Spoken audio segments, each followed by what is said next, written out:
Hallelujah. Open your Bible now. So somo letu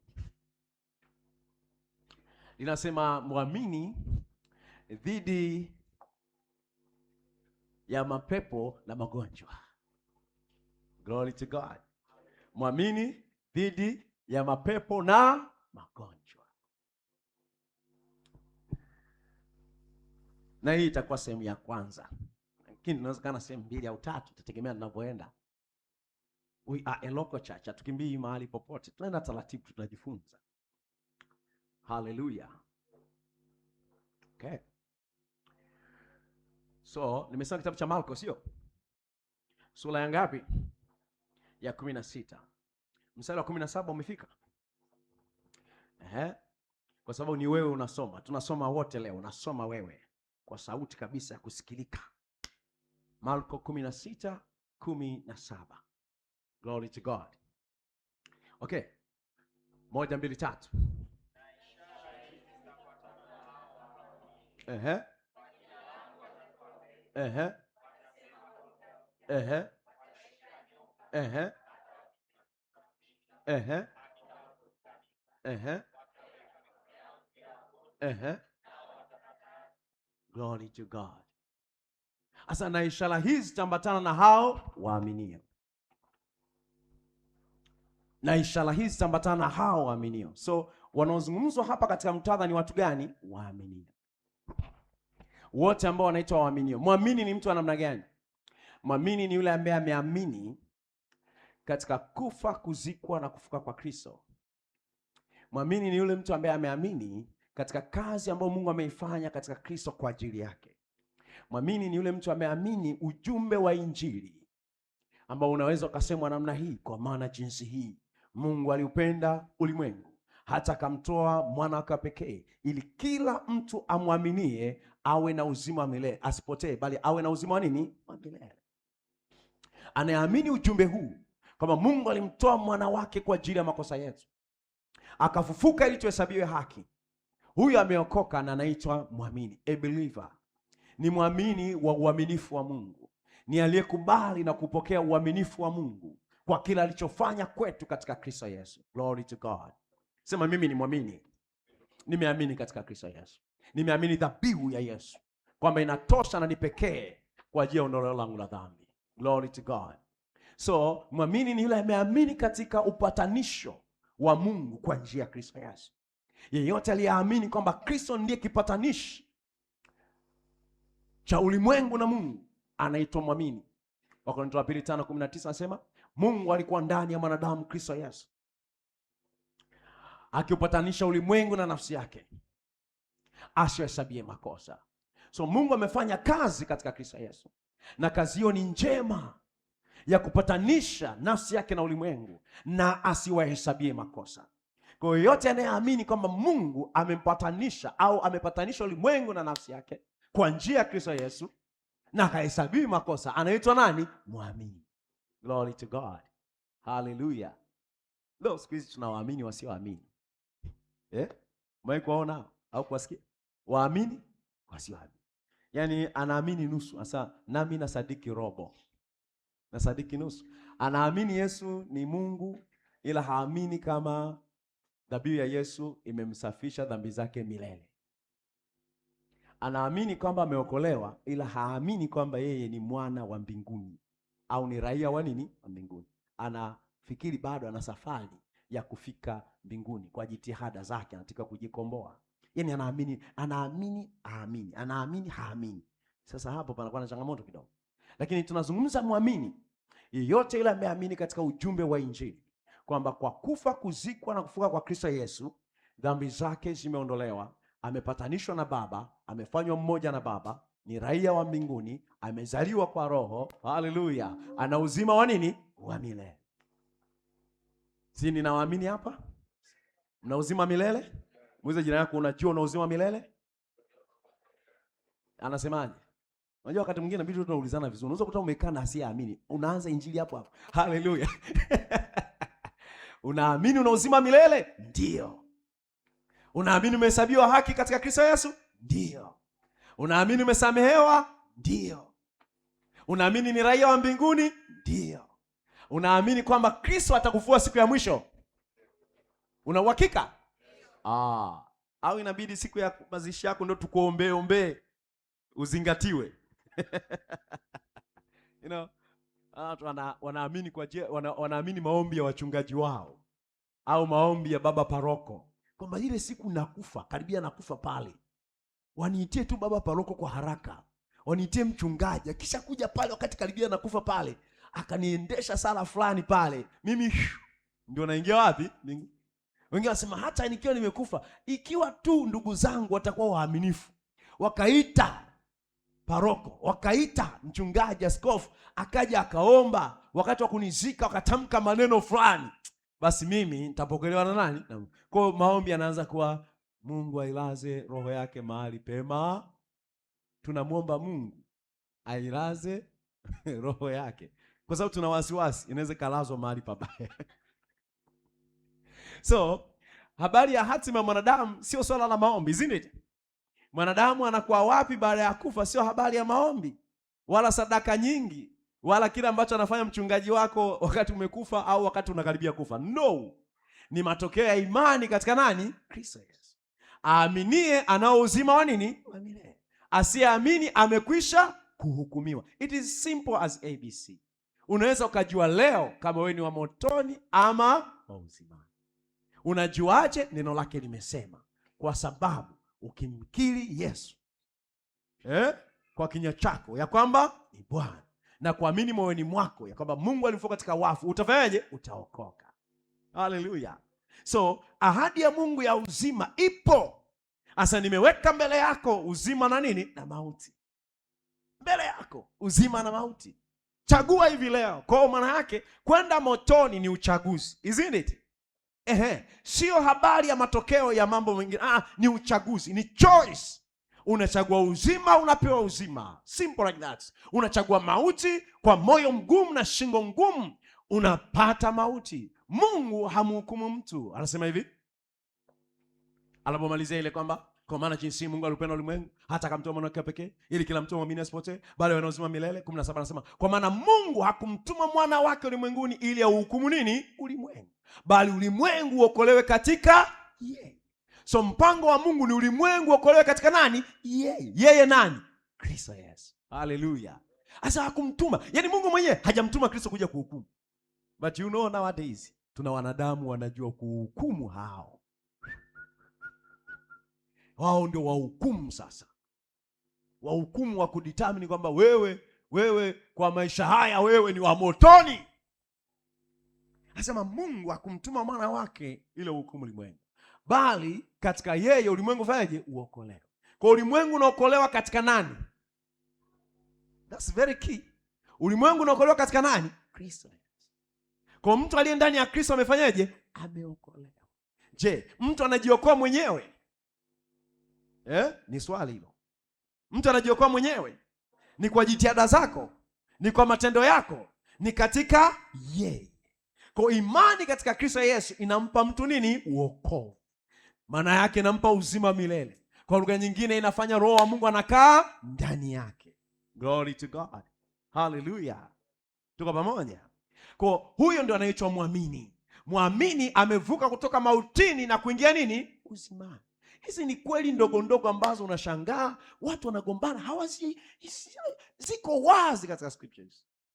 Aaminie haingii hukumuni. Asema amevuka kutoka mautini na kuingia wapi? Uzimani. Hebu sema nimevuka kutoka mautini na kuingia uzimani.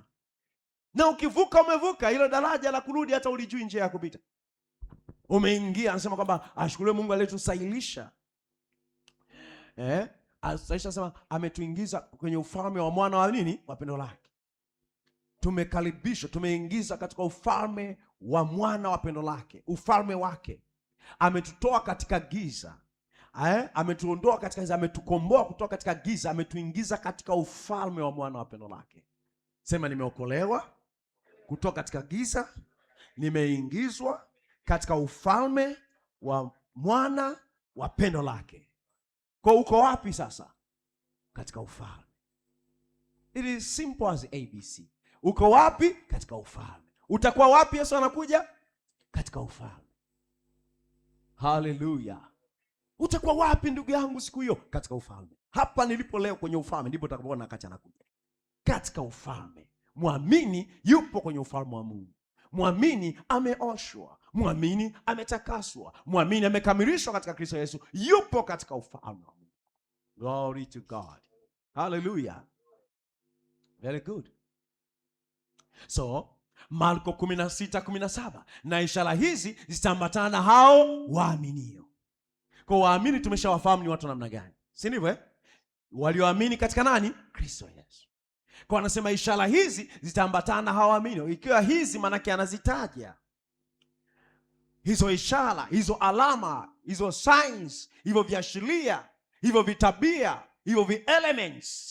Hizo elements zitatembea na hao walio katika Kristo Yesu. Kwa lugha nyingine, hizo elements zitatembea na hao walio ndani ya Kristo, waliokoka, walioamini, waliozaliwa mara ya pili, zitatembea nao. Hallelujah. Amesema mitume, amesema manabii, wachungaji, amesema nini? Waaminio. Kwa yeyote ambaye ana qualify kuitwa mwamini, ishara hizo zinaambatana na yeye. Hallelujah. Sema mimi ni mwamini. Na kwa hizo ishara zimetajwa, zinaambatana na mimi, zinatembea na mimi. Sio kwa sababu nimezisababisha. Tuko pamoja? Ni kwa sababu wewe ni nani? Mwamini. Kwa lugha nyingine, umezaliwa katika asili ya kutembea na hizo. Ulipozaliwa katika Kristo Yesu, uwezo huo wote, ishara hizo zote zinaambatana na wewe. Kwa zinafuata. Anasema these signs shall follow them. Zinaambatana na wewe.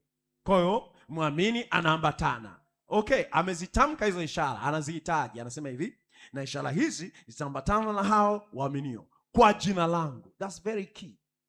Kwa jina langu. Kwa jina langu. In my name. Kwa jina langu. Kwa maana yake kuna factor hapo, na factor inayofanya hayo mambo yaonekane ni kwa jina lake. Hajasema kwa jina lako. Hajasema kwa mwenendo wako. Hajasema kwa jinsi umenyoosha njia zako. Kwa jina lake. Kwa jina langu watatoa pepo. Glory to God. Hii ni mamlaka, sio mamlaka. Hii ni mamlaka, sio mamlaka. Kwa jina langu watatoa pepo. Kwa mwamini, yeyote anaitwa mwamini, kwa jina lake anatoa pepo. Yeyote anaitwa mwamini, kwa jina lake anatoa pepo. Glory, hallelujah. Kwa jina langu. Wow. In my name they shall cast out demons. Kwa jina langu watatoa pepo. Pale pepo unaweza kuweka majini pia. Ni sawa tu. Hallelujah. Kwa jina langu watatoa majini. Amen, amen. Unaweza kuweka tabia mashetani. Kwa jina langu watatoa mashetani ya kila namna, ya kila rangi. Ni ukoo mmoja tu. Hallelujah. Kwa jina langu watatoa shetani, watatoa pepo, watatoa maroho machafu. Kwa jina langu. In my name. Hajasema usafi wao. Amesema kwa jina lake. Watu gani? Waaminio. So qualification, mwamini. Nguvu itendayo, jina lake. Sifa ni mwamini. Nguvu inayotenda, jina lake. Kwa maana yake, kwa lugha nyingine, mwamini amepewa jina la Kristo. Mwamini amepewa mamlaka katika Kristo Yesu. Amezaliwa katika mamlaka, anashare mamlaka na Kristo Yesu. Mamlaka ya Kristo ni mamlaka ya mwamini. Nimesemaje? Mamlaka ya Kristo ni mamlaka ya mwamini. Ili sisi tunaamini ama unaonaje? Ni kweli mamlaka ya Kristo ni ya kwako? Kwa sababu mambo haya yanaanza na kujua. Kama hujui, unaishi chini ya kiwango hicho. Knowledge is key and power in the things of God. Nasema watu wangu wanaangamizwa kwa kukosa nini? Maarifa. Tatizo la waamini leo sio imani. Wameamini katika Kristo Yesu, ndio maana wanaitwa waamini. Amen, amen. Huwezi kukutana na mwanaume na sasa zako unajua wewe sio mwanaume. You are not serious. Ni mwanaume kwa kuzaliwa. Huyu mtu ni mwamini, huwezi kusema hana imani. Mwamini anaweza tu kuwa dhaifu katika imani aliyoipokea, akatembea kwa udhaifu katika imani, lakini si kwamba hana imani. Mwamini changamoto yake ni kujua, ni maarifa, kufahamu kila ambacho Mungu ametenda ndani yake, ni kufahamu, kuwa na maarifa waziwazi ya yeye ni nani ndani ya Kristo Yesu, amepokea nini katika Kristo Yesu. Kwa lugha nyingine, anamiliki nini? Haleluya! Anamiliki nini? Anaposesi nini? Urithi wake ni nini? Na nini Mungu anaweza kufanya ndani yake na kupitia yeye. Akijua hayo, ni mtu mwingine kabisa. Anapaswa tu kufahamu hayo. Glory to God. Kwa mwamini anapaswa kushughulikia tu ujinga wake, basi kutokujua kwake, kutokufahamu kwake. Ajikite katika kufahamu yote aliyokirimiwa katika Kristo Yesu. Kwa Paulo anamwambia Filemoni, anamwambia katika ile Filemoni 1:6, asema ushirika wa imani yako upate kufanya kazi yake kwa ujuzi wa kila kitu chema kilicho kwetu katika nani? Kristo Yesu. The communication of thy faith. Communication, ushirikishaji wa imani yako. The way unashirikisha imani yako, upate kuwa na ufanisi, upate kuwa na matokeo, upate kuwa na utendaji. Lile neno upate kufanya kazi yake eneo linaongelea ufanisi, efficiency. Matokeo, utendaji. Anasema huo utendaji ni kwa ujuzi. Hebu sema ujuzi. Ni kwa ujuzi wa kila kitu chema, kujua kila kitu chema kilicho kwetu katika nani? Kristo Yesu. Kwa maana yake kuna vitu vyema ambavyo ni vyetu katika nani? Kristo Yesu. Mwamini anapaswa kufahamu hivyo vitu vyema vilivyo kwake katika Kristo Yesu. Wakati ajui, atatembea kama maskini, wakati ni tajiri. Ana urithi katika Kristo Yesu, ana utele katika Kristo Yesu, amekirimiwa katika Kristo Yesu. Ila kwa sababu ajui, anatembea katika unyonge, anatembea anatumikishwa, anatembea anaonewa. Lakini akijua, anasema no, I know who I am. Mimi sio wa hivyo. Adui hautacheza na mimi. Mimi sio wa hivyo. Atasimama katika nafasi yake, atasimama katika utambulisho wake. Glory to God. Kwa sema kwa ujuzi, epignosis. Ile neno pale ujuzi ni epignosis. Linaongelea maarifa barabara, sahihi, yasiyokuwa na hitilafu.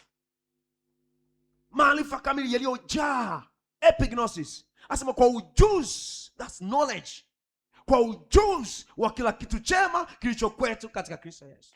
That's why Paul katika maombi yake kwenye kitabu cha Efeso sura ya 1 mstari wa 15, 16, 17 anasema siachi kutoa shukrani kila siku nikaomba katika maombi nikiomba kwa ajili yenu kwamba macho ya mioyo yenu yatiwe nini? Nuru, mpate kujua. Hallelujah. Hajasema mpate kupata moyo mpya. Tayari you have a new heart in Christ. Umeumbiwa moyo mpya tayari katika wokovu. Umezaliwa kwa Roho, una utu mpya ndani yako. Sasa anasema upate kujua tumaini la mwito wako jinsi lilivyo. Nimesema Efeso 1:16, nitegemea mmeshafungua unaangalia pale. Hallelujah. Nasoma mstari wa 17. Nasoma mstari wa 18. Kwa anaomba kwa habari ya maarifa. Waamini wanahitaji kujua. Na ndio kazi unayofanya ukishaokoka. Kazi unaoanza nayo, yaani ukishaokoka, wanafunzi ni milele. Kuokoka ni malai. Wanafunzi ni jambo la nini? Milele. Kujifunza Kristo ni shughuli inayoendelea baada ya kuokoka. Unaanza kujifunza, kuelewa, kujua, kupata maarifa. Kwa kama kutakuwa na madaraja katika Kristo au katika waamini ambao wanajua kidogo, waamini wasiojua kabisa, waamini wanaoelewa mambo, waamini waliojaa maarifa. Na utofauti utakuwa katika utendaji, kwa sababu hautaweza kutenda kuliko unavyojua. Hautakuwa na ufanisi kuliko unavyofahamu. Hautakuwa na ibada kuliko unavyofahamu. Ukijua Mungu anaua, utamwabudu Mungu kama Mungu muuaji. Ni matokeo ya knowledge yako. Na utaomba ukiua watu, kwa sababu baba yako mwenyewe unamjua ni chinja. Utakuwa na chinja, nakata, na ngoa, nafanya. You can see. Hii yote unaoenda katika kanisa ukakuta wanachinja na kuua, ni matokeo ya nini? Ufahamu wao juu ya nani? Ya Mungu. Inaathiri ibada. Ni muhimu ufahamu. Kutokujua kuna athiri ibada yako kwa Mungu. Kukosa maarifa kuna athiri ibada yako kwa Mungu. Kuwa na fasiri mbovu ya maandiko kuna shape world view yako, mtazamo wako kuhusu Mungu. Kwa ndivyo utakavyokuwa na maabudu Mungu. Utamwabudu namna hiyo, utatembea namna hiyo, utaishi namna hiyo vile unajua, kwa sababu ufahamu wako ndio pilot.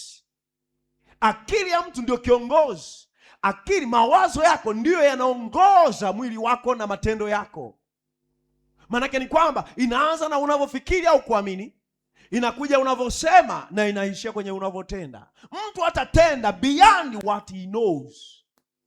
Mtu atasema nje na anachofahamu. Mtu atazungumza yanayojaza ufahamu wake. Kwa ukisema unataka kumfahamu mtu, fikra zake ni hivi, mpe aongee. Wakati anaongea unaanza kujua, kumbe huyu jamaa ni mlengo wake. Unajua huyu jamaa kwa ninavyomsikiliza ni Chadema huyu. Kwa jinsi unavyomsikiliza. Huyu jamaa nikimsikiliza vizuri anaonekana ni kada wa CCM machachari kabisa. Unamsikiliza mtu anaweza kana anapita pita hivi kona na chiana, huyu Yanga huyu Simba au shabiki wa yule dwafu. Hallelujah. Kwa jinsi anavyoongea. Glory to God. So unaamini nini? Inaathiri maisha yako yote. Hata kwenye ulimwengu wa hela na biashara, what you know, hautavuka kuliko unavyojua. Ni ngumu. Ndio maana Wakristo wanawaambia kila siku, jitahidi kuwa na self development. Self development maana yake nini? Kujiendeleza mwenyewe, kila jiboreshe, usikae mahali unadumaa tu. Yaani kuna watu wanakuwa miili hawakui akili. Shame on you. Shame. Amuitiki. Shame on who? Utakiwa unaongeza miaka, uongezi ufahamu. No! Useme nishakuwa mzima mimi, nishapita umri wa kujifunza. Nani kakwambia? Na ujinga wote ulionao umelizika? No. Kila wakati tafuta kujiboresha, update kichwa chako. Ulimwengu wenyewe unakimbia, unaenda mbele. Wewe unaishi na mambo ya mwaka 90. Mambo yanabadilika. Wewe unabaki na mwaka 2000. Miaka 2000 na ngapi, sio 2000 na ngapi, kulikuwa na simu zinaitwa BlackBerry. Zipo leo? Mambo yanaenda hivi. Kila siku vitu vinabadilika. Siku za leo mabanki yanaleta siku unaenda pete kwa pete tu unafanya malipo. Alafu wewe unabaki na mambo yako ya kale, yaani huongezi kichwa, unategemea ushinde kwenye ulimwengu kama huu. Utaanza kulalamika tu. Utahisi wanakuloga kijiji kwenu, kumbe unajiloga mwenyewe. Kuna mchawi wala nini? Unaamka usiku, wachawi wote wanaoniloga, hamna anayekuloga. Umejaa tu ujinga. Mabeje nako najiendeleza, najiboresha kila siku. Amen, amen. Na taarifa, bahati nzuri ya miaka hii, taarifa ziko welele, zimejaa information, elimu, nini, jinsi ya kufanya. Ukiingia YouTube, kuna video nyingi sana, how to. Unaelewa maana ya how to? Neno hilo linamaanisha nini? Nikisema how to, maana yake ni kwamba kuna kitu unajulishwa jinsi ya kufanya. How to do this, how to do this. You can literally learn anything free. Unaweza kujifunza mambo mengi bure. Shule za bure, vyuo vya bure, watu wanafanya bure. Yaani mtu anatoa elimu bure. Yeye kwa kupata nyie mnaosikiliza ndio anapata hela. Akulipishwe hela yoyote, ni bando lako tu. How to do this. How, namna ya kusuka nywele za kinini sijui. You learn. Namna ya kumpodoa mtu unajifunza. Namna kutengeneza vitumbua safi unajifunza. Mapambo unajifunza. Tuko pamoja? Mtu anakuta anaishi tu. Hakuna skills anaongeza. Mwezi mzima umeisha, hamna kitu anaongeza, anaishi tu. Alafu nalalamika hakuna hela mjini. Sasa kusiwe kweli na hela, lakini angalau umefanyaje? Kichwa chako kimefanyaje? Umeupdate. Huja-update kichwa, hauna haki ya kulalamika mjini. Tumesemaje? Huwezi kuwa unatembea software ya miaka ya nyuma huko, wakati watu wamebadilisha mifumo, system, OS imebadilika, Windows imebadilika. Wewe bado una program zile zile tu. Haipasi. Kwa kwenye maisha ya kawaida, ongeza ufahamu kila siku. Katika Kristo Yesu, ongeza ufahamu kila Kristo. Sasa ujuzi wa kila kitu chema kilicho kwetu katika Kristo Yesu. You need to know. Ni safari ya kujifunza. Useme nimeshasoma Biblia yote, nimemaliza, it is it. No, you read and read again and again. Unasoma tena, unasoma tena, unasoma tena. Na unaomba, Baba, kichwa changu, ni macho ya moyo yatiwe nuru, niangaziwe nipate kuona vile unavyotazama katika Kristo Yesu. Nione neno lako sawa sawa, lifunguke kwangu, niweze kuona maana na matumizi ya haya ninajifunza. Glory, hallelujah. Sema sitakuwa mjinga mimi. Hallelujah. Mimi sio muamini mjinga. Nakataa ujinga. Najifunza kila siku katika jina la Yesu. Kwa unaweka bidii. Pana bidii katika kujifunza. Pana gharama. Unaambiwa sikiliza audio hizi 3, 4, 5, hausikilizi. Alafu unategemea uwe na akili katika Kristo Yesu. Hamna. Na ukweli ufahamu tu Mungu Mungu, yeye Mungu. Wote ni wa kwake. Wajinga na wenye akili wote. Hao mjui hata kwenye maandiko yameandikwa hata wajinga ni wa Mungu. Wote ni wa kwake. Kwa hiyo unaweza kuchagua uwe fungu la wajinga wa Mungu au fungu la wenye hekima wa Mungu, wenye maarifa wa Mungu. Lakini ujue kwamba ujinga utakuembarrass. Ujinga utakufedhehesha. Ujinga utakutia hasara. Bora tafuta ufahamu kwa gharama yoyote. Nunua materials. Nunua vitabu. Weka masaa yako, weka boots zako kwenye kiti. Usiku soma, sikiliza mafundisho. Kuwa mwelevu kwa neno la Mungu. Jua utajiri ulionao. Kwa anasema macho ya mioyo yatiwe nuru, mpate kujua tumaini la mwito wenu jinsi lilivyo. Mstari wa ngapi huo? 17 wa Efeso sura ya 1. Hapo mstari wa 18 ndio hapa anasema kwamba na utajiri wa utukufu wa urithi wa utukufu wake katika watakatifu jinsi, asema mjue, uwe na maarifa ya utajiri wa urithi wa utukufu wake katika watakatifu jinsi ulivyo. Anasema mjue. Macho yenu yatiwe nuru, maana uangaziwe, uwe enlightened. Ufahamu wako upokee. Ufahamu wako upate kuelewa. Hapo mstari wa 19 anasema na ubora wa ukuu wake. Anasema na ubora wa nini? Wa ukuu wa uweza wake ndani yetu tuaminio jinsi ulivyo. Na ubora ubora wa ukuu wa uweza wake mbinguni, no, ndani yetu tuaminio jinsi ulivyo. Maana uweza wa Mungu umewekwa wapi? Ndani ya waamini. Ndani ya waamini. Sema ndani yangu kuna ubora wa ukuu wa uweza wake. Ndani yangu kuna ubora wa ukuu wa uweza wake. Hallelujah. So muamini anapaswa kujua kwamba ndani yake kuna ubora wa ukuu wa uweza wake. Mamlaka yake, nguvu zake zinakaa ndani yake. Anapaswa kujua. Glory, hallelujah. Hapa anakuelezea ubora wa ukuu wa uweza wake ndani yake, ndani yao waaminio jinsi ulivyo. Anasema kwamba ule aliyotenda katika Kristo Yesu alipomfufua kutoka katika nini? Afa akamketisha nini? Mkono wa kuume wa Mungu Baba. Maana huo ukuu na ubora wa nguvu zilizokaa ndani ya muamini ni nguvu ile ya ufufuo iliyomfufua Kristo katika wafu. So maana nini? Maana nguvu ya ufufuo, the power of resurrection. Nguvu iliyomfufua Kristo kutoka katika mauti. Nguvu iliyomtoa ikashinda mauti. That power. Ambapo hakuna nguvu ambayo Mungu ameikuiachia duniani inayozidi hiyo nguvu. Nguvu ya kumtoa Kristo katika mauti. Nguvu iliyoshinda kuzimu na mauti. Hiyo nguvu anasema inakaa ndani ya nani? Ya muamini. Anasema Paul, I pray that you know. I pray that you know. Anaongea na waamini, anaongea na wasioamini. Nyaraka zimeandikwa ili ujue, haziandikwa ili uamini. Vitabu vya Injili vimeandikwa ili uamini. Hallelujah. Kwa hiyo Yohana anasema haya tumeandika, sema haya tumeandika. Sasa kama tungesema tuandike habari zote, vitabu visingetosha. Lakini haya tumeandika ili muamini kwamba Kristo ndiye mwana wa Mungu, na kwa kuamini uko mwana uzima nini? Wa milele.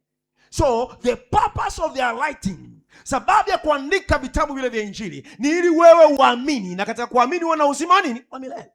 Period. And then nyaraka Yohana anasema tena katika kitabu cha waraka wa kwanza Yohana sura ya 5 mstari 11, 12, 13.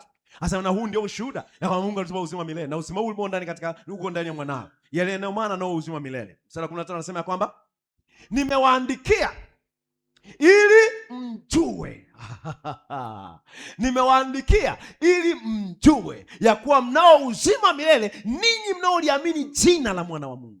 I've written to you il, manake the purpose, the reason of my writing unto you, the purpose, kusudi la kukuandikieni ni ili muamini, no, mjue.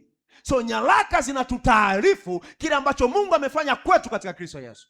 Nyaraka zinatujulisha yale tulionayo ndani ya nani? Kristo Yesu. Nyaraka zinatupa uhakika wa kile tulichopokea. Nyaraka zinatufundisha nini ambacho Mungu anafanya ndani yetu na anachoweza kufanya kupitia sisi. They are informing us ili tujue na kukulia hayo. Sasa nimewaandikia ili mjue. Maana mtu anaweza kama muamini na ajue ana uzima milele. Kwani hawapo wengi wa namna hii? Sisi nasi tulikuwa hivyo hivyo. Unaamini lakini hujui una uzima milele. Unasema natafuta uzima wa milele. Unatafuta, umeamini afu unataka uzima wa milele. Hiyo ina maana gani? Kwa sababu nimewaandikia ni ili mjue. Sema mjue. Kujua ni maarifa, sio? Manake upate ufahamu. Manake upate kujua kwamba wewe una uzima milele. Wewe nani? Nasema mnaliamini jina la mwana wa Mungu. Sasa na huu ndio ujasiri tulionao kwake. Huo ujasiri una msingi gani? Kujua kwamba tuna uzima katika yeye. Sasa na huu ndio ujasiri tunao kwake, kwamba tukiomba kitu ni sawa sawa na mapenzi yake, anatusikia. Kwa msingi wa maombi na uhakika wa kusikiwa ni kwa sababu tuna uzima katika yeye. Ni kwa sababu tuna umoja pamoja na yeye. Yuko pale, yani pale alipo ndipo tupo. Tuna ushirika na Baba. We have fellowship. Kisoma pia Yohana, waraka wa kwanza Yohana sura ya kwanza, anaanza kusema pale maneno, anasema kwamba anasema haya tuwahubiri ili ninyi mje katika ushirika pamoja na sisi, na ushirika wetu ni pamoja na Baba, ni pamoja na Mwana, pamoja na Roho wake. Haleluya. Sasa tumeandika ili mje katika ushirika. Tunawahubiri mje katika ushirika pamoja. Maana yake muamini yuko katika ushirika na nani? Na Baba. Na huo ndio ujasiri kwamba tuna ushirika na Baba. Hatuombi maombi yanayopaa kwenda kwenye mawingu, yanakatiza kona, yanakutana si na mfalme wa Dar es Salaam, yanazuiwa, yanaingizwa sijui wapi, tunaanza kuyasukuma tena, nasema piga maombi ya kusupport yale ya jana. Kuna mahali yamekwama, piga maombi. Ni kama sasa unajua watu tunakuwa unajua sio wengine tumekuwa kwenye familia za wakulima pia. Haleluya. Pamoja na kwamba walikuwa wanafanya kazi nyingine lakini walikuwa wakulima. Yaani kulikuwa kuna kulima. Unajua ukizaliwa Dar es Salaam stand ya Ubungo hakuna shamba. So huwezi kuelewa, huna experience ya kulima, kuvuna, kufuga, you don't have it. Sisi hatukuzaliwa stand wengine. Hallelujah. Karibu na stand. Sisemi kuzaliwa stand, karibu na stand. So nyakati hizo kisha vuna kama ni mahindi, kuna kupiga mahindi. Yanapigwa mahindi yale, hatakuwa na mashine za kuyafanya yapokuchuliwa kutoka kwenye manani yake. Mnapiga na mnaweka kwenye mnapiga mpaka yanakuwa mahindi, mnatengeneza wapi, mnaweka sawa, mnaweka kwenye magunia, mnapandisha kwenye nini? Kwenye gara. Sasa gara ziko za aina tofauti tofauti. Kulikuwa na aina ya gara ambazo mkisha kuwa mnapakia zile magunia, yawe ni ya mahindi au ya kalanga, inabidi uwe na miti fulani hivi. Unakuwa unafanyaje? Unasukumia kule juu ili liende kule, liende mpaka kule kwenye ule uvungu wa mwisho, ili na lingine lipate nafasi, kwa sababu kule juu kumeshajaa, alafu kuna yanaenda kule. Kwa unalipakia ili liende kule, mnakuwa mnasukuma na mti gunia, mnasukuma kwa mshika, unasukuma lile ambalo lishaenda, mnalisukuma liende. Sasa ndio watu wengine mtazamo wao kuhusu Baba na maombi ni wa namna hiyo. Kiomba jana asema yalikwama mahali. Kwa hiyo tunafanyaje? Mmoja jana hapo, unajua muamini yuko wapi? Ndio maana kwenye maandiko, kwenye nyaraka, poa na maswali ya kitume. Nyaraka zimejaa za Paulo zinasema, "Je, hamjui?" Je, hamjui? Inahusu knowledge. Je, hamjui ya kwa miili yenu ni hekalu la Mungu? Maana yake unaweza kama muamini hujui. Je, hamjui ya kwamba yeye aliungwa na Bwana ni roho moja pamoja naye? Sasa je, hamjui? Maana yake you ought to know. Unapaswa ujue aliyeungwa na Bwana ni roho moja. Hebu sema mimi ni roho moja na Baba. Pale alipo ndipo nilipo. Glory to God. Anasema Efeso 2:5-6, akatufufua pamoja naye, akatuketisha pamoja naye katika ulimwengu wa roho katika Kristo Yesu. Haleluya. Umeisikia hiyo? Akafanya nini? Akatufufua pamoja naye, together with him. He raised us together with him. Together, pamoja. Akatufufua pamoja naye, alafu akafanya, akatuketisha pamoja naye. Kwa muamini amefanyaje? Ameketishwa pamoja naye. Wapi ambapo muamini yupo? Mahali pale Kristo hayupo. Kwa ni utimilifu wa lile alilolisema kwenye Yohana 14:1-2. Anasema nami nikienda kuandaa mahali nitarudi tena ili nilipo mimi nanyi uwepo. It is done. Yesu alisema maneno hayo na wanafunzi kabla ya kwenda msalabani na kufufuka. Sasa msifadhaike mioyoni mwenu. Mnaamini Baba, niamini na mimi. Nyumbani mwa Baba na makao mengi. Kama sivyo ningeliwaambia. Nami nikienda kwa neema haya nitarudi tena niwachukue ili nilipo mimi nanyi uwepo. So Yesu ameenda, amefanya kazi yake katika kufa, kuzikwa, katika kufuka kwake, kwa kuachilia roho ndani ya waamini. Pale alipo ndipo na wao wapo. Wapi? Juu sana. Juu sana kupita falme zote na mamlaka na nguvu na usultani na kila jina tajwalo, si tu katika ulimwengu hata katika ule ujao. Waefeso 1:20. Glory to God. Pale Kristo alipoketi. Wapi? Asema amemketisha mkono wa kuume wa Baba juu sana kupita falme na mamlaka na nguvu na usultani na kila jina tajwalo, si tu katika ulimwengu hata katika ule ujao. Ndipo ambapo ameketishwa. Alafu anasema alipoketishwa hapo ndipo anaposema kwamba akatufua pamoja naye. Kwa maana kwenye mind ya Mungu wakati anamfufua Kristo alitufufua pamoja naye. Hallelujah. Amen, amen. Alipokufa Kristo tulikufa pamoja naye. Amen, amen. Hiyo inakaa sawa? Alipozikwa Kristo tulizikwa pamoja naye. Hata Warumi 6 inashuhudia namna hiyo. Alipofufuka Kristo tukafufuka pamoja naye. Alipoinuliwa na kuketishwa tukaketishwa pamoja naye. Wapi? Juu sana. Hebu mwambie jirani yako, nimeketishwa juu sana kupita falme na mamlaka na nguvu na usultani na kila jina tajwalo, si tu katika ulimwengu hata katika ule ujao. Nimeketishwa na Kristo. Pale alipo ndipo nilipo. Pale alipo ndipo nilipo. Nina umoja pamoja naye. Ni mrithi pamoja naye. Kwa muamini ni mrithi pamoja na Kristo. Miliki yote ambayo Kristo ameichukua katika ufufuo wake ni miliki ya muamini leo.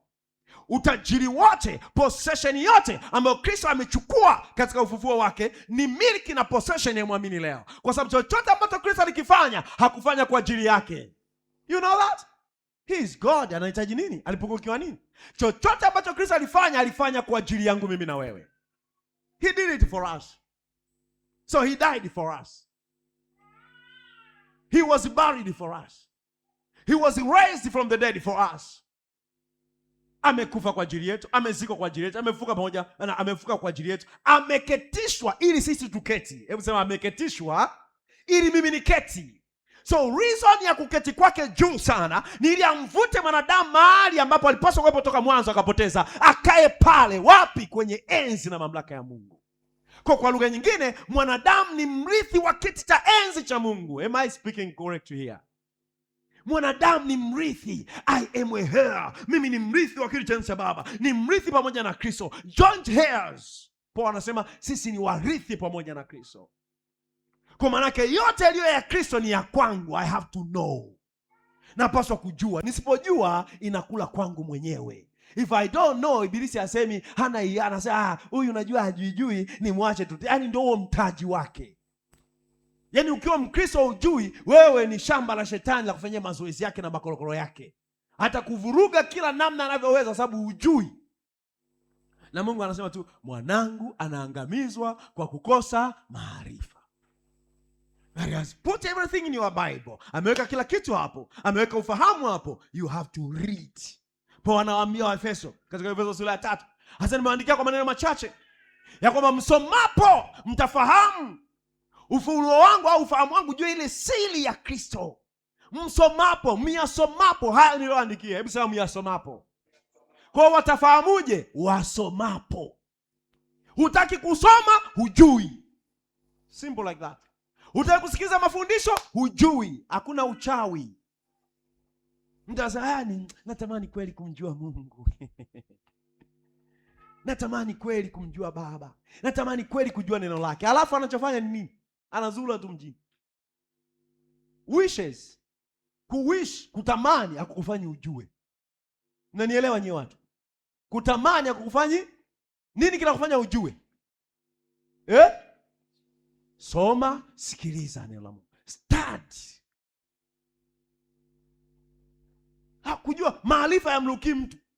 Au unachukua Biblia yako unaweka kwenye mto wakati wa kulala. Bwana, naomba wewe naingia huko. Kuna watu ni wavivu jamani, hawajai kuonekana. Mtu analala, anachukua karatasi, anaandika maombi, alafu anabandika kwenye kitanda. Kwa hiyo watu wa kulala, anasema God. Uvivu wa kusema maneno. Anasema God, yeah. All of this, haya yote haya baba haya. Mtu mvivu hata yani mtu mvivu hana future. Tell your neighbor, mtu mvivu hana future. Yani wewe huna kesho iliyo bora wakati ni mvivu. Kesho yani maisha yako hayabadiliki zaidi, atakuwa anarudi nyuma. Ya kiroho na ya kimwili. Hakuna future kwa watu wavivu. Mvivu kujifunza, mvivu kuamka kufanya kazi, mvivu kwenda mjini, mvivu kwenda wapi. Wewe ni mvivu wa kila kitu. You don't have a future. Kimsingi unaweza ukafa hata usijue nini kimekuua. Nakufa tu. Kataa uvivu. Amen. Kataa nini? Kataa uvivu. Kataa uvivu. Glory to God. Kataa nini? Uvivu. Kwa muamini anapaswa kujua. Paul anasema ujuzi wa kila kitu chema kilicho kwetu katika Kristo Yesu. Anaomba, asema mjue tumaini la mwito wenu jinsi lilivyo. Utajiri wa urithi wa utukufu wake katika takatifu jinsi ulivyo. Na ubora wa ukuu wa uwezo wake ndani yetu waaminio jinsi ulivyo.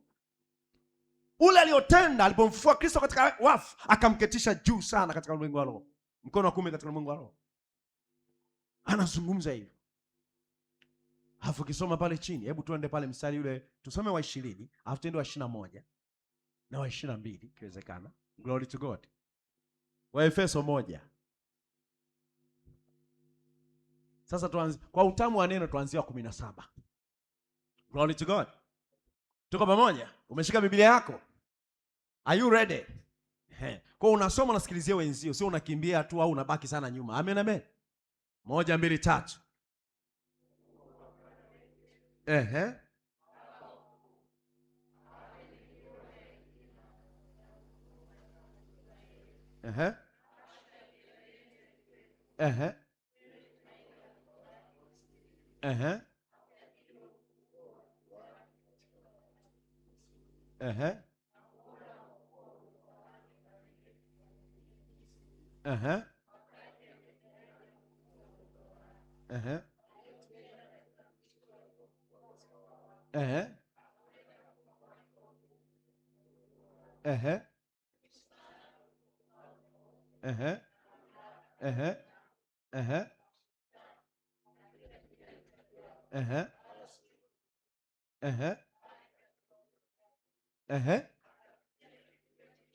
Hapo akavitia vitu vyote chini ya miguu yake. Kwa vitu vyote vimewekwa wapi? Chini ya miguu yake. Chini ya miguu ya nani? Miguu yake, amesema. Chini ya miguu ya nani? Kristo Yesu. Glory to God. Kwa vitu vyote, hebu sema vyote. Vyote vitakuwa ni vipi? Vilivyoorodheshwa hapo juu. Falme na mamlaka na nguvu na usultani na kila jina litajwalo si tu katika ulimwengu na ule ujao. So kwenye falme na mamlaka panazungumziwa mapepo, mashetani, manguvu yote, mamiungu, matakataka yote katika ulimwengu wa roho. Hizo ndio falme na principalities and powers. Tuko pamoja? Kwa miungu yote, mashetani ya rangi za namna yote, falme za giza za namna yote zimewekwa chini ya miguu yake. Chini ya miguu yake. Ameketishwa juu, afu amewekwa chini ya miguu yake. Sasa usisahau muamini alipowekwa. Amewekwa wapi? Wapi? Pale Kristo alipo. Ambapo ni wapi? Juu sana. Kupita nini? Falme na mamlaka na nguvu na usultani na kile kitajwalo si tu duniani hata kule katika ulimwengu ujao. Hallelujah. Hapo ndipo ulipo. You have to know that. Unapaswa ujue hiyo. Kwa sababu Mkristo Usiku unaanza kusumbua. Mchungaji, saa 8 nini? Wamekuja. Kina nani? Wachawi. Wachawi ulali, wachawi. Yale majini yamerudi tena. You have to know where you are seated. Hallelujah. Unapaswa ujue wapi umeketishwa. Wewe uko unazunguka mkutano mmoja kwenda nyingine nini? Naenda kwenye mkutano nini? Yaani mimi uko wangu unasumbuliwa, wacha wanasumbua. No! Know where you are seated. Hallelujah. Ukijua umeketishwa wapi, unaamka unasema shetani, do you know who I am? Unacheka. Unajua kwanza kuna vitu kuna namna nyingine yani unamshinda tu adui kwa kucheka. Unamcheka na kumdhihaki kazi zake. Mtu mmoja alilala kwenye hoteli moja. Mtumishi wa Mungu ameenda kwenye hoteli moja. Amelala zake usiku. Alafu wale wajinga wakaja usiku. Wakaanza wanavuta meza, wanahamisha, wanachukua vitu. Yaani fujo tu mle ndani. Unajua wale wakoga wajinga kweli kweli. Matisho. Na adui anafurahi sana wakati mtu ni nini? Muoga. Umejaa hofu. Kwa sababu hana kitu. Unajua ibilisi hana kitu kwako. Kwa mlango wake ni kujaza hofu, kijaa na kuchapa. Basi, imeisha hiyo. Kwa hiyo jamaa wanaanza leo, madirisha yakafunguliwa, upepo unaingia, mapazia na vuruga hivi, wamevuta meza, wametoa hivi. Akaamka anaona vurugu zinaendelea sana. Wewe mjinga kweli. Akacheka akamwambia, ukimaliza upuuzi wako, maliza kila kitu uweke mahali pake.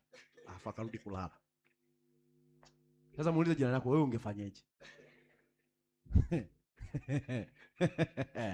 Yaani luka kwenye kitanda.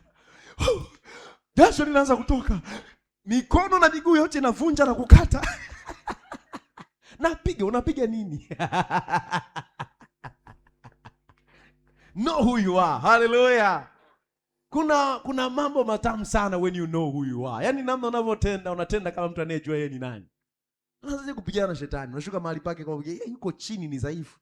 Chini ya miguu yako. Hapo unaweza kupigana na mtu aliyeshindwa. For what?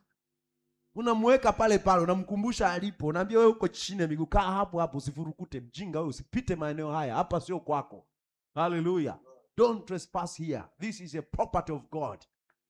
Naambia usilete fujo kabisa hapa. Toeka mara moja. Ondoa usumbufu wako. Ondoa ujinga wako. Haelewa huyu jamaa, anajielewa huyu. Tuko pamoja. Kwa sema akavitia vitu vyote chini ya miguu yake. Hapo si tuko sawa? Anaendelea anasemaje? Ni mstari wa ngapi tulikuwa tunasoma? 20 na ngapi? 22. Anasemaje?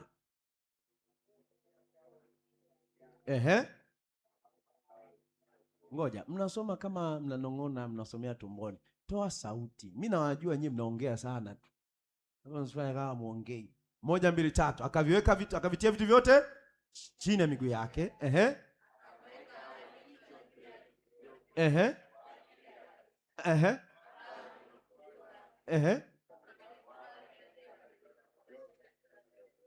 Hebu turudia hapo, anasema akamweka kuwa kichwa. 1 2 3. Okay, kwa amemweka awe kichwa juu ya vitu vilivyotajwa hapo juu. Kwa ajili ya nini? So maana yake ni kwamba kuwekwa kwake kuwa kichwa sio kwa ajili yake. Isn't? Ni kwa ajili ya nini? Maana yake kwa lugha nyingine ni ili kanisa liwe na mamlaka. Are you getting it? Ni ili kanisa liwe juu ya hivyo vitu. Tuko pamoja? Ukumbuka vitu vyote vimetiwa chini ya miguu yake. Miguu of course feet katika lugha ya Biblia it is talking about the church. Miguu nazungumzia kanisa. Kwa chini ya miguu yake ni chini ya kanisa. Kanisa ni nani? Jamii ya waamini. Kila aliyeamini ni memba kwenye hilo kanisa. Umeokoka leo, sekunde ya sasa hivi, wewe ni memba wa hilo kanisa. Hata yule Mkristo ambaye unamwona ni dhaifu sana, vyote vimewekwa nini? Chini ya miguu yake. Kwenye miguu kuna vidole. Kuna kale kidole ka mwisho na kenyewe kako juu. Vyote vimewekwa chini ya miguu yake. Anasema kwa ajili ya kanisa ambalo ndilo mwili wake, ukamilifu wake anakamilika kwa vyote katika nini? Vyote. So kanisa ndio ukamilifu wa Kristo. Kristo ni kichwa. Hallelujah. Sasa Pastor Ben njoo hapa nikutolee mfano. Wewe unaweza kama mzuri kabisa kutolea mfano. Weka Biblia yako hapa pembeni. Glory to God. This is Pastor Beno. Glory to God. A pastor from Arusha, full of the Spirit. Hallelujah. Sasa tusimame unyoke kabisa. Asante sana. So mnamwona huyu mtu. Huyu mtu si kama sisi. Ana kichwa, ana mikono, ana miguu na tumbo nafikiri anao. Amen, amen. Amen, kama sisi. Si ndivyo eh? Sasa fanye huyu ndio Kristo. Mwili wa Kristo.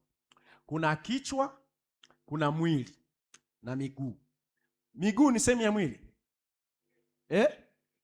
So anaitwa Beno.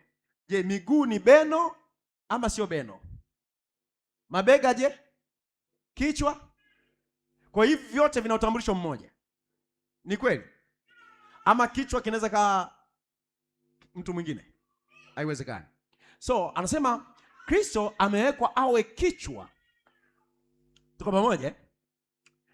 Juu ya vitu vyote. Tuko pamoja?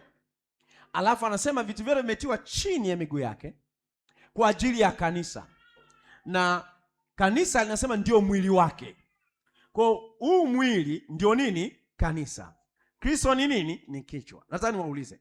Mwili ambao ni kanisa na kichwa ambacho ni Yesu Kristo, kuna utambulisho tofauti? Yaani kwa lugha nyingine, unaweza kutofautisha utambulisho wa mwili wa Kristo na Kristo. Ni kitu hiki? Ndio maana Paul aliambiwa na Yesu alipokutana na ile encounter anaelekea Damascus. Akaambiwa hivi. Alipomuuliza, "Wewe ni nani Bwana?" Akasema, "Mimi ndiye Kristo unaye niudhi." Mimi ndiye Kristo unaye. Paul alikutana wapi na Yesu? Asema, "It is me Jesus whom you persecute." Unayemdhikisha, unayemtesa, unayemuudhi ni mimi Kristo. Alikutana naye wapi? Paulo tunafahamu wote kwa ushahidi, alikuwa anatesa watu gani? Wa Kristo, waamini. Anawatesa, anawafunga, anawakamata, anawatia gerezani. Afu Yesu anasema ni mimi Yesu unayeniudhi. Kwa lugha nyingine ni nini? Unapoliudhi kanisa, umemuudhi nani? Kristo Yesu. Ukilitesa kanisa, umemtesa nani? Kristo Yesu. Kwa sababu kanisa na Kristo vina utambulisho huu. Kama kichwa kilivyo na mwili vina utambulisho huu mmoja. Hauwezi kusema mkono ni wa mtu mwingine alafu kichwa ni cha mtu mwingine. No, ni mtu mmoja. Kwa lugha nyingine, chochote alichonacho Kristo ni cha mwili, kanisa lake. Amen, amen. Vyovyote vimewekwa chini ya Kristo Yesu ni vya mwili, ama viko chini ya nini? Ya mwili wote. Glory to God.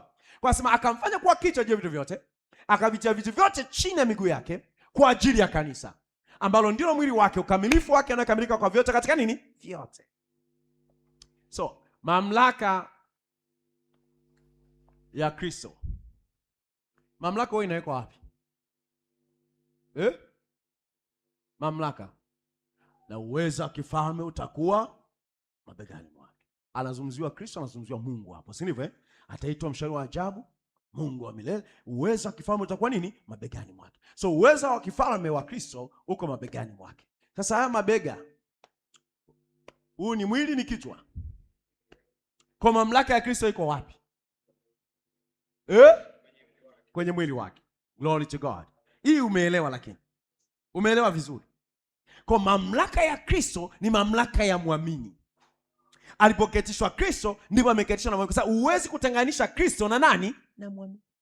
Ni kitu hiki kimoja. Ndio maana unapokuwa kinyume na kanisa, wewe unatafuta shida kwenye maisha. Hata kanisa leo limekufanyia namna gani, wewe pita zako kimya kimya hivi, toroka tu, nenda tu huko. Kulisema vibaya kanisa ni kumsema Kristo. Whether wana makolokolo kweli au la, ndio hilo amesema nimelitakasa kwa damu yangu. Wewe nani? Naomba kakae basi. Ni sasa na mtu ambaye amechukua mrembo wake mmoja ameoa. Au anasema huyu ndio bi harusi wangu. Alafu umekazana tu, miguu yake yenyewe inaenda kama anarudi nyuma. Sijui shingo lake. Wewe, mtu amependwa huyo. Ni wa kwake, sio wa kwako. Kumtotoa kasoro mtu, mwanamke wa mtu, utakuja upigwe mjini. Huwezi kuanza kulisema kanisa lenyewe kuna wambea. Bwana anasema ameliosha kwa damu yake. Tena anakusudia kulipresenti mbele za Mungu likiwa nini? Safi na kamilifu pasipo mawaa. Unaanza kanisa sina nini. The church is the church of God. Hallelujah. Ni mwili wa nani? Wa Kristo. Ni viungo vya Kristo. You don't fight the church. Fighting the church simply means you are fighting Jesus Christ. It is grievous. Ni makosa ambayo ni ya kujitafutia mauti. Unatafuta shida kwenye maisha yako. Weka tu mdomo wako kimya. Fanya mambo yako. Unaona uwezi kukaa hapo, wewe ondoka kimya, kafanya mambo yako. Don't fight the church. What did I say? Don't ever fight the church. Sipambane na kanisa. Mwache mwenye kanisa anajua anachofanya. Kuna makolokolo mengi, kwani unafikia ajui? Unafikiri wewe unaojua ni machache, yeye anaona zaidi. Yaani wewe mafaili ulionayo ni mawili. Yeye ana full papers, documentation ya makolokolo yote yaliyoko kwenye kanisa lake. And he's just okay. Anafanya kazi zake kwenye kanisa lake. Anaendelea kulitengeneza kanisa lake. Glory to God. So, maandiko haya yanatuonyesha muamini alipo na kila alicho nacho. Asema vitu vyote vimetiwa chini ya miguu yake. Ni mamlaka katika Kristo Yesu. Waamini wana mamlaka katika Kristo Yesu. Waamini wana mamlaka katika jina lake. Mamlaka ya Kristo ni mamlaka yao. Enzi ya Kristo ni enzi yao. Wameketishwa pale pale alipo. Kwa wanapoomba maombi, waamini wanaomba maombi wakiwa wapi? Juu sana. Isn't it? Wapi? Pale Kristo alipo, katika ulimwengu wa roho. Kwa maombi yetu tunafanya, when I pray, manake nina engage katika activity ya kiroho katika ulimwengu wa roho. Niko duniani lakini na engage katika activity ya kiroho.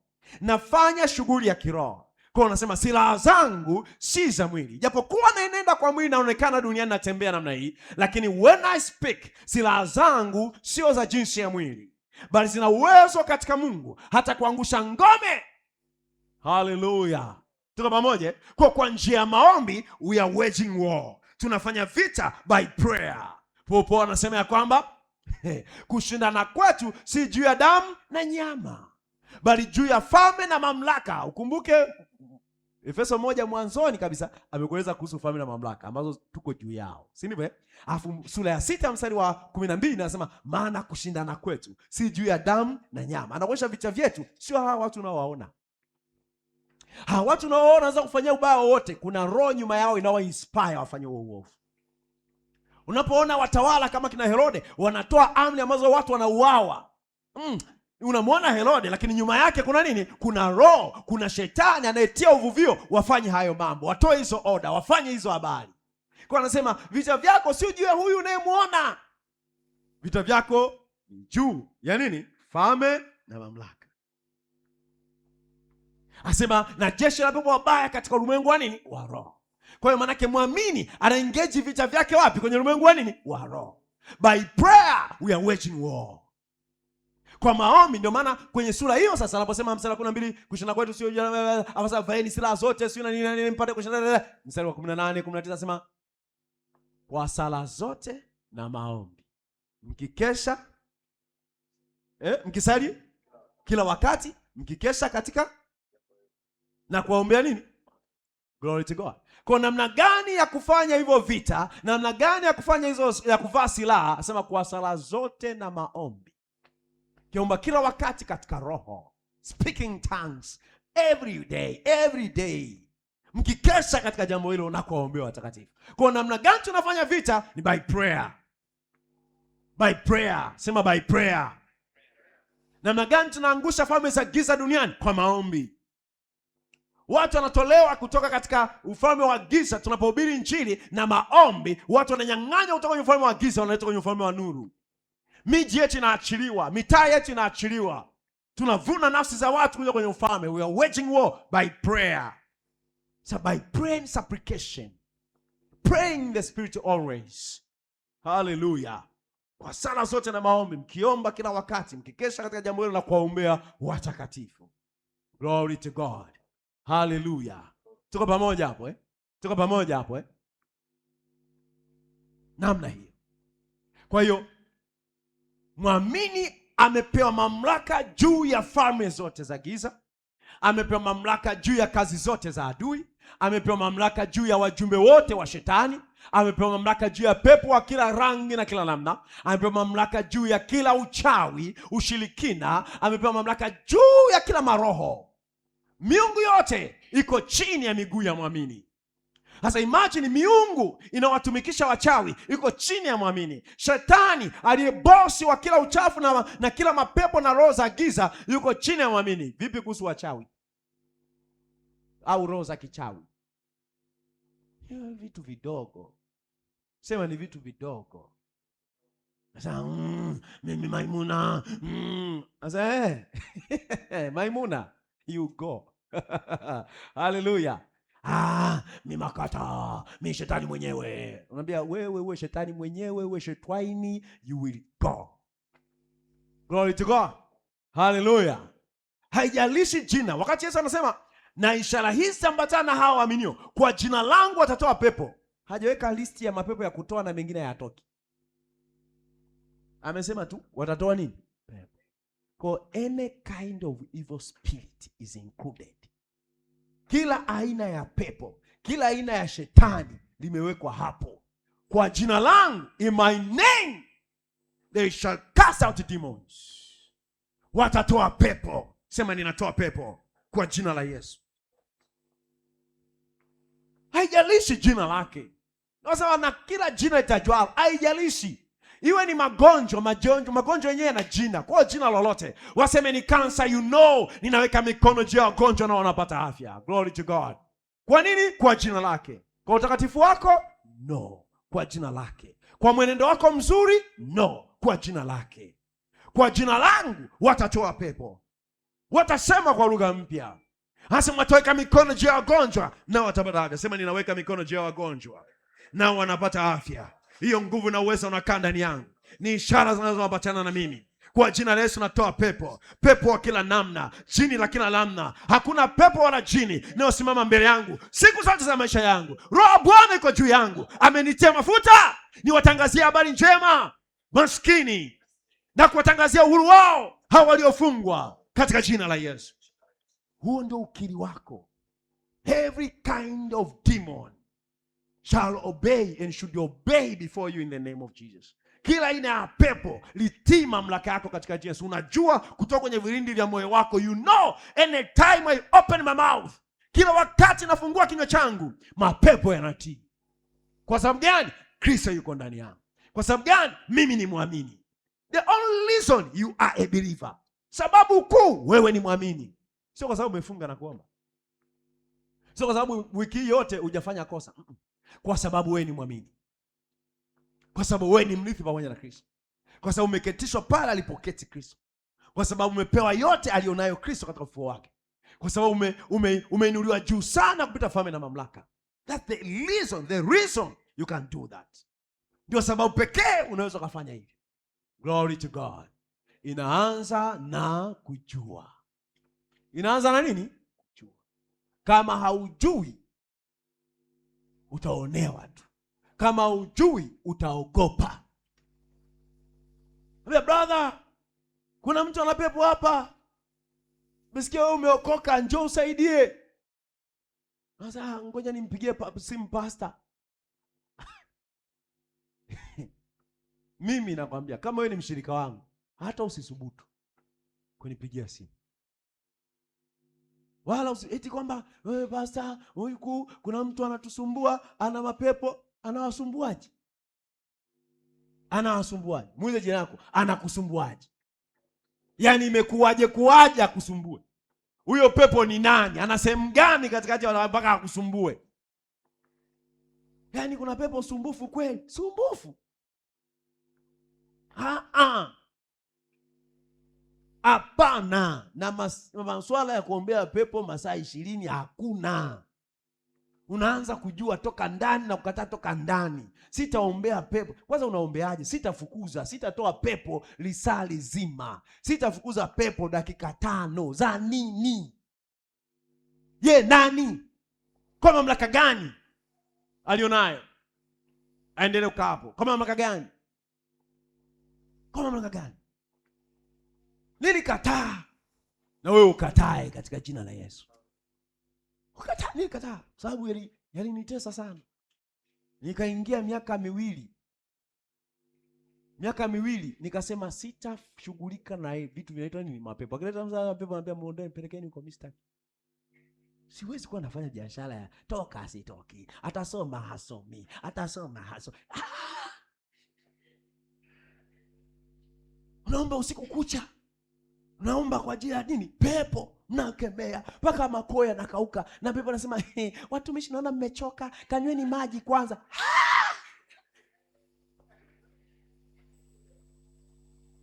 Au katika shule tunapewa na hela ya lunch shuleni advance. Watumishi wa Mungu tumekabidhiwa, mtu anasumbua shule, mapepo yamemjaa, tunaambiwa sasa tunapewa tuende naye kwenye kanisa la hapo chini, tunapewa ruhusa ya siku nzima off. Sisi watumishi tukadili naye, mapepo yatoke, tunapewa na lunch. Tunakomana pepo toka asubuhi mpaka nini? Oh, I say no. Na kwa brother mmoja tulikuwa tunafanya naye kazi hizo, sasa alifika amepiga sasa, ngoja akape sasa. Yesu, kwani wewe umetoka kwenye kiti cha enzi, amekaa shetani hapo? Yaani unajua ilibidi ahoji, inawezekanaje? Hallelujah. I said, enough is enough. I have to study this thing very well. Hii lazima nijifunze vizuri. Inawezekanaje iwe ni changamoto kutoa pepo? Mbona sioni Yesu akihangaika? Mbona sioni mitume walikuwa akihangaika? Mbona sioni amesema kwa jina langu watatoa pepo? Hajasema watabishana na pepo. Amesema watabishana. Anza, hebu niambie kwanza historia yako. What? Anaitwa baba wa uongo. Unategemea nini hapo? Yaani mapepo ya kuambia mambo ya ukweli. Yanaweza akaanza kama na ukweli hivi, hapo mbele atafanya hivi tu. Ni tabia yao, iko kwenye nature. Kwa hiyo nani amekutuma? Utachonganisha watu, anambia shangazi yake. Shangazi wa watu maskini, ama shangazi wanaonewa. Yaani ukishakuwa tu shangazi mchawi. Naonea huruma nyie, kwa sababu nyie wenyewe mtakuwa mashangazi. Ndio maana watu wanakataa kuitwa shangazi, na niite aunt, rich aunt. Wewe ni shangazi. Wewe ni nani? Shangazi wa mtu. Kisha kwa tuna kaka, utakuwa shangazi. Aunt. Amen. Ukisha kuwa tuna nini? Na kaka, utakuwa tuna shangazi.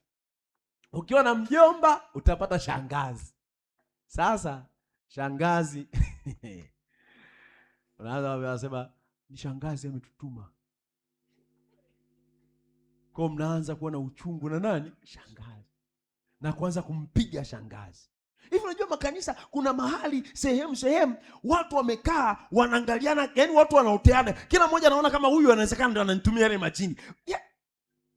Nabii kama za lamli. Watu wanaongea, naona kuna babu yako. Prophecy chonganishi. Watu wangu wangamia kwa kosa nini? Hivi kutoa pepo tunabidi tujue nani aliyeleta. We don't care where it came from.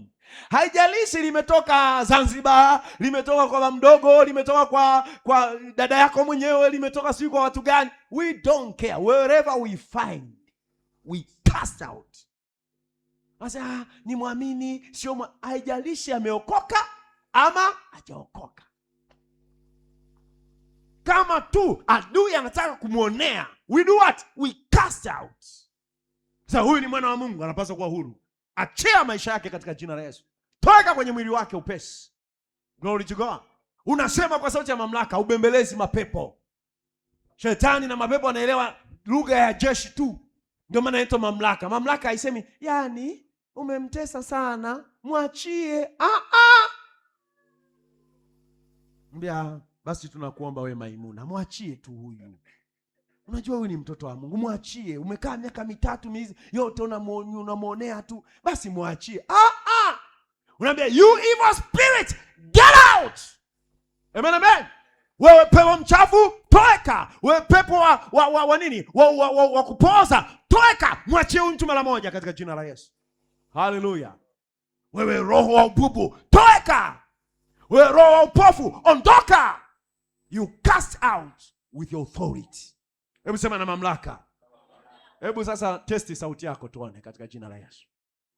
Ashumu yule aliyekaa naye pembeni ana pepo. Nimekupa ruhusa mimi, ashumu. Nimesema ashumu. Haya, toa pepo hilo.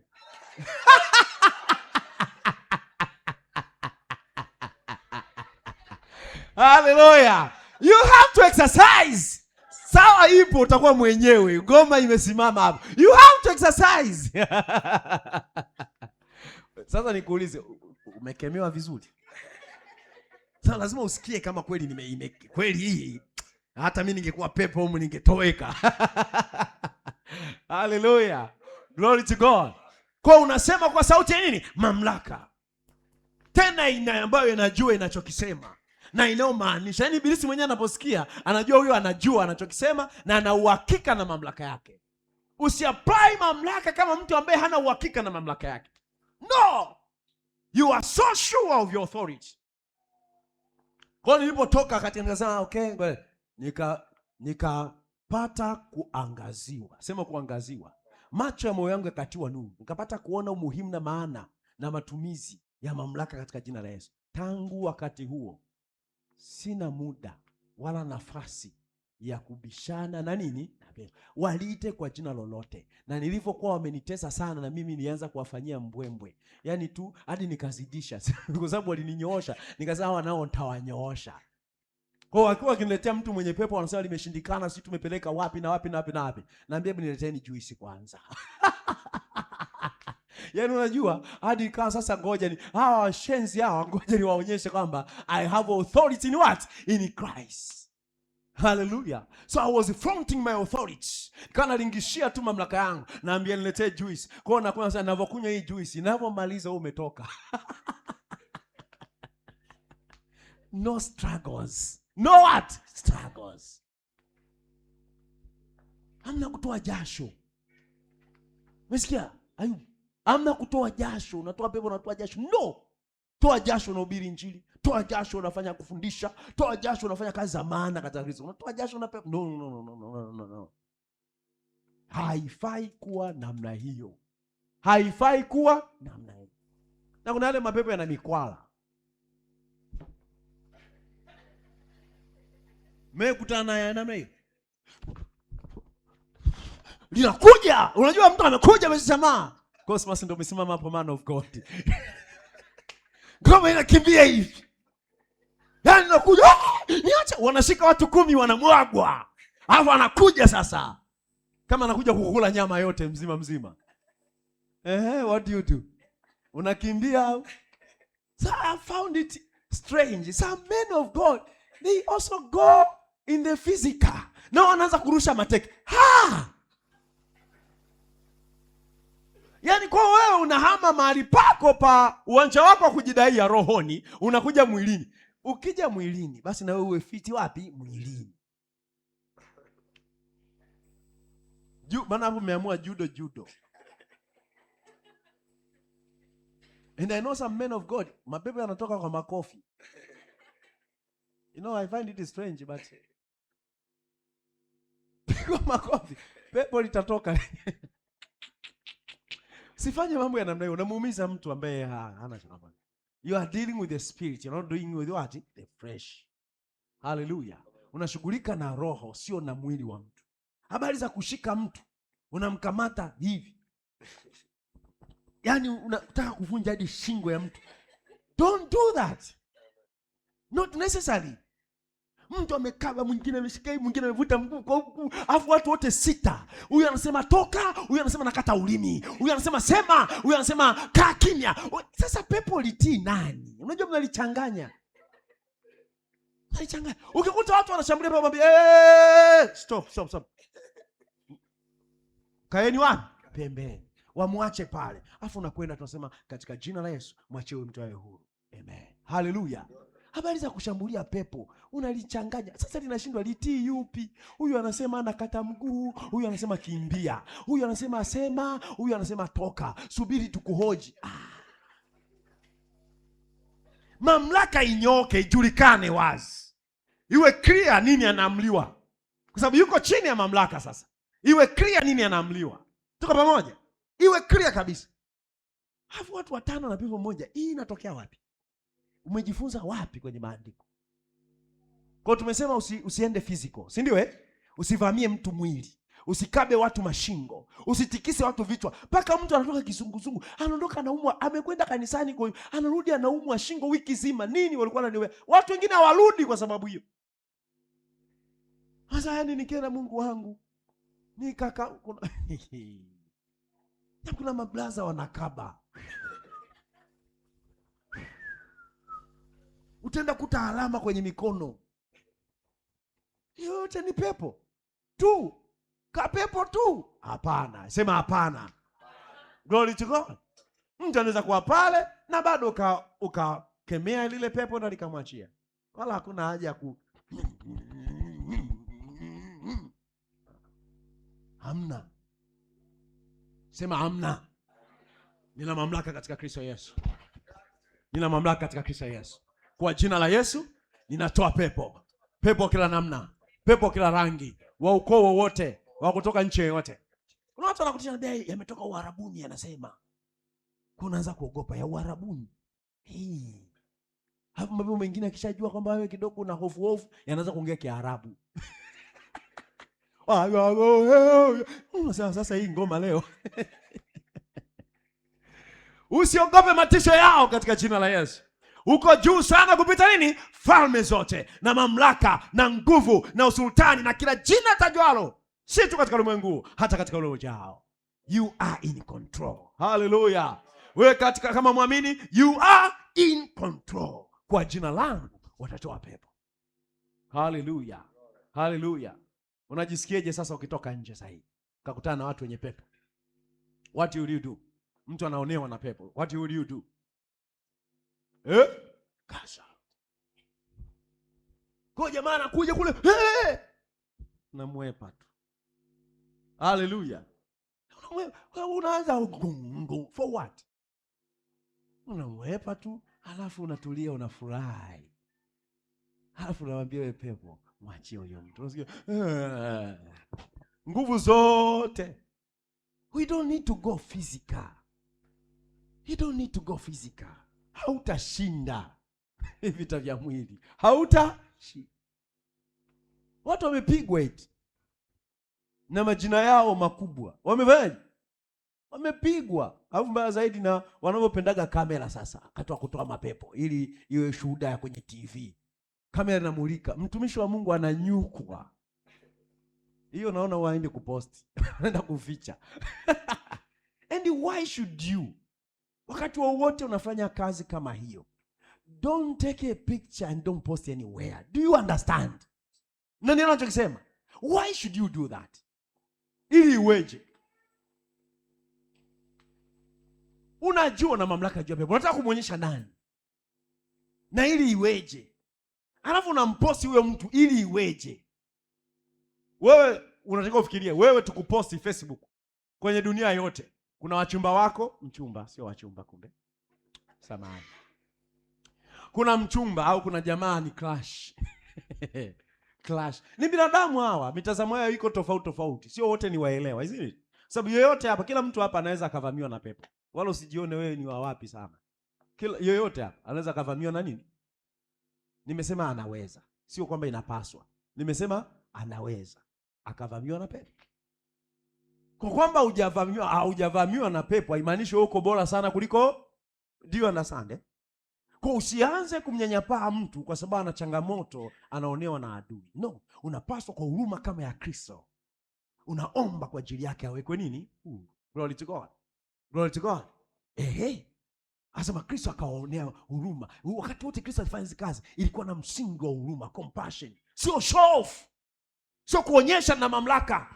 Sio kuonyesha na upako wa kutoa pepo. No, ilikuwa ni huruma, compassion.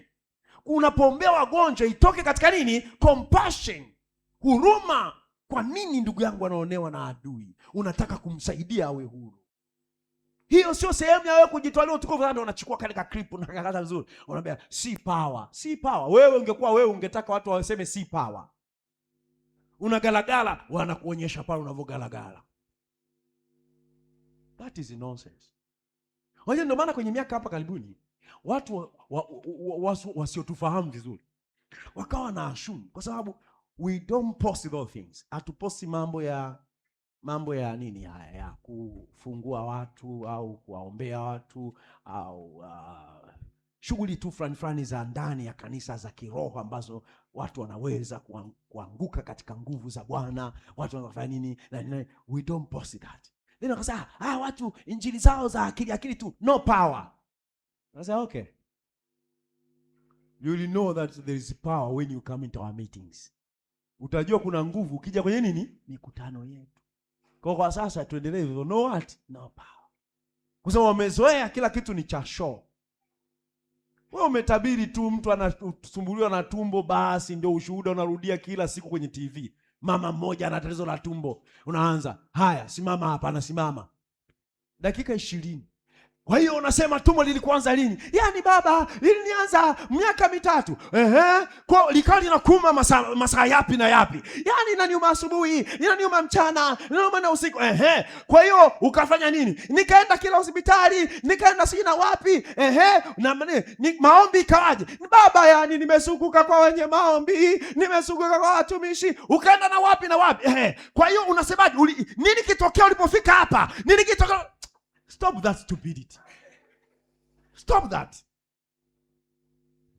Tumbo tu. Ukifufua mtu itakuwaje dunia hii? Tutalala kweli? Tumbo. Hapa nikisema kuna mtu anaumwa tumbo. Kuna mtu namkosa hapa. Nakosa mmoja anayeumwa tumbo hapa. Yaani sihitaji hata kutumia roho. Sihitaji roho hapo. Jamani, kuna mtu anasumbuliwa na tumbo. Tapata hata 3. Ni mambo ya kawaida ya kila siku. Alafu ndio unafanya a big deal. Waonyesha dunia yote nusu saa. Hiyo nusu saa ungehubiri injili watu waokolewe. Ina make sense? Make sense. Kwa hiyo ministry, huduma na mtembeo wa mambo ya roho sio kwa ajili ya show, ni kwa ajili ya kufaidia, ni kwa ajili ya kujenga. Ni huduma kwa watakatifu. Ni huduma pia kwa watu hata ambao sio wa nje wasioamini. Ni huduma, ni extension ya rehema na huruma za Mungu kwa watu. Sio mahali pa kujitwalia utukufu. Ni habari ya Kristo na sio habari ya kwetu sisi. Kama ikiwa ni kuhusu Kristo, haiwi kuhusu sisi. Na ikisha kwa tu iko centered tunataka sisi kupokea utukufu, tayari hiyo sio kwa habari ya Kristo. Tunatafuta utukufu wetu sisi wenyewe. Hallelujah. So we don't do that. We don't do that. Una mamlaka. Uhitaji kuonyesha kwamba una mamlaka. Unayo. Na kama una tu. Ndio maana watu kwa kuwa na njaa kuonyesha na mamlaka wanapika vitu hadi wana stage vitu vya uongo. Kifika hiyo hatua, hali yako ni mbaya sana. Mahali ambapo unatunga uongo ili kushawishi una nguvu za Mungu. Muamini anahitaji kujitutumua kwamba ana nguvu za Mungu. Si anazo? Anazo. Hilo sio swali. Kama kuna watu waamini una nguvu za Mungu, wewe inakupa shida gani? Wewe wahubiri injili waokolewe, wataiona nguvu ya Mungu kwenye maisha yao wenyewe. Hatuhitaji kuprove point kwa mtu yeyote kwamba tuna nguvu za Mungu. Kwa sababu tumeamini na nguvu zake zinakaa ndani yetu. Wala tunazidhihirisha ama hatudhihirishi kwa ujinga wetu, nguvu zake zinakaa ndani ya kila muamini. Hakuna sababu ya kujimambafai, kujitutumua, kujionyesha. No need for that. Hizo ni drama. Na ni kufilisika katika mtembeo wa kiroho. Ni kufilisika kabisa. You don't need that. Ni kufilisika kabisa. Glory to God. Asa, unajua miujiza, lazima tutangaze ili watu wamtukuze. Unatangaza wewe. Atangaza aliyepata muujiza. Nani anapaswa kusema kwamba ametendewa? Sasa tendewa. Simple like that. Kwa nini wewe ndio unakazana? Wewe ndio una rekodi yote na kwanza kupublish. Bwana, kama ni miujiza itajitangaza. Yesu aliwaambia hadi watu wasiseme. Ilitosha. Yaani wanaambiwa wasiseme ndio wanaenda kutangaza kijiji chote. Na alikuwa na sababu, hakuwa na maanisha watu wasishuhudie. Alikuwa na sababu kwa sababu angewaruhusu wakati ule. Changamoto ilikuwa ni kwamba wange misinterpret maana na msingi wa uponyaji na miracles za kiungu. Kwa alikuwa anataka paka ufufuo wake ambapo mambo yote yamekaa wazi, then they can say it free. So alikuwa anajua anachokifanya kwa kwambia wasiende kusema. Wasiende kutangaza. Wamtukuze Mungu tu. Natosha. Wale ambao walikuwa ni wauponyaji kama wale wakajionyesha kama kuhani, wakathibitishwa kwamba wako sawa. Ilikuwa na maana. Kwa maana yake ni kwamba kama miujiza imetendeka katikati yetu, watashuhudia waliotendewa nini? Miujiza. Watatangaza habari hizo waliotendewa miujiza. Hatuhitaji kuwa na publicity kwamba huduma yetu sasa inajikita, kazi yetu si ni kutangaza miujiza. Kwa hiyo tunaokota kakipatikana kamoja katikati. Tunahakikisha wiki zima watu watasikia. Kwa hiyo inaanza kwa njooni huko kuna miujiza. Unajua tutakuwa tuna attract watu wa namna gani? Ukisha kuwa tu ni mtu wa njoo kuna miujiza na kuonyesha, yani uonyeshi injili ya Kristo, unaonyesha miujiza na kwambia njoo upate muujiza wako. Watu gani wanaokuja? Wanaotafuta nini? Wale wa mikate. Hawamtaki Kristo, wanataka mikate tu.